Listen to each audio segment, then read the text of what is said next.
EVM hack होत नाही, mobile आणि मतमोजणीचा संबंध नाही, ईव्हीएम मतमोजणीच्या वादावर निवडणूक अधिकाऱ्यांचं स्पष्टीकरण।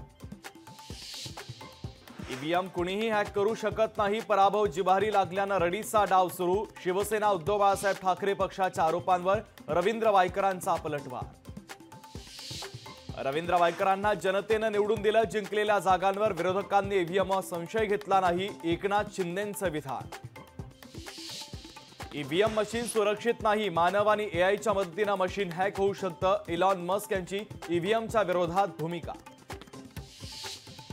ईव्हीएम एक ब्लॅक बॉक्स, छेडछाड करण्याची परवानगी नाही, इलॉन मस्क यांचं ट्विट राहुल गांधी यांच्याकडनं रिट्विट।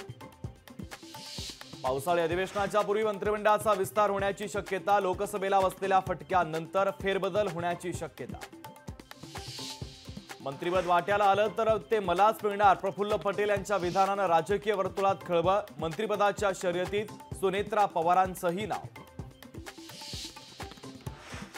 भुजबळ भाजप बरोबरच्या सत्तेत जाण्यास इच्छुक नव्हते, अजित पवारांमुळे त्यांना सत्ता पक्षात जावं लागलं, विजय वडेट्टीवार यांचा मोठा दावा। महायुतीमधील अंतर्गत वाद सपाट्यावर, बाप बाप होत आहे, उदय सामंतांच्या पाली गावात भाजपचे बॅनर, राणे आणि सामंत यांच्यामध्ये राजकीय कलगीतुरा। देशाला हिंदू किंवा मुस्लिम राष्ट्र बनवता येणार नाही, संविधान कदाचित टी राजा यांना माहीत नाही, अमोल मिटकरींचा टी राजा सिंह यांना टोला। सांगली विधानसभेत शिवसेना उद्धव बाळासाहेब ठाकरे पक्ष 2 जागा लढवणारच, काँग्रेस राष्ट्रवादीच्या जागेच्या वादात शिवसेना उद्धव बाळासाहेब ठाकरे पक्षाची देखील उडी।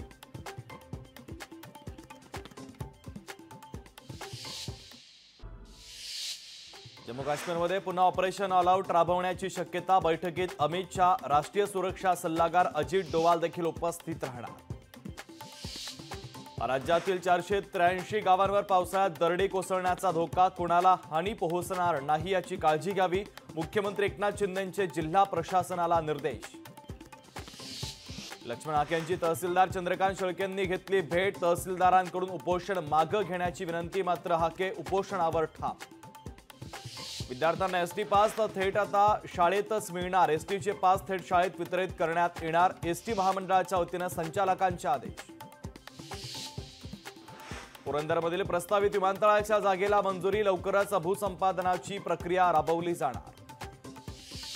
साईबाबांना 42 लाख रुपयांचा सोन्याचा मुकुट अर्पण, साई भक्ताकडून साई चरणी 648 ग्रॅम सोन्याचा मुकुट अर्पण। भारतातील सर्वात वजनी बोकडाचा मान साताऱ्याला, बोकड तब्बल 170 किलो वजनी, बोकड पाहण्यासाठी देशभरातून गर्दी।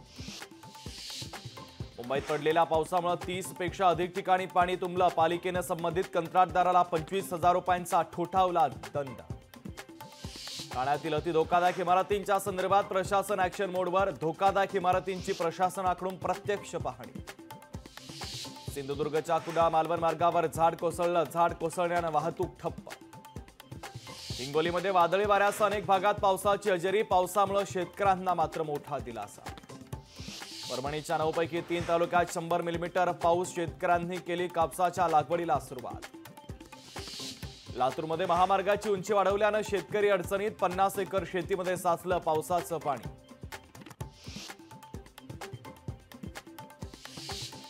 शाही मराठी ऐका, पहा, जागरूक रहा।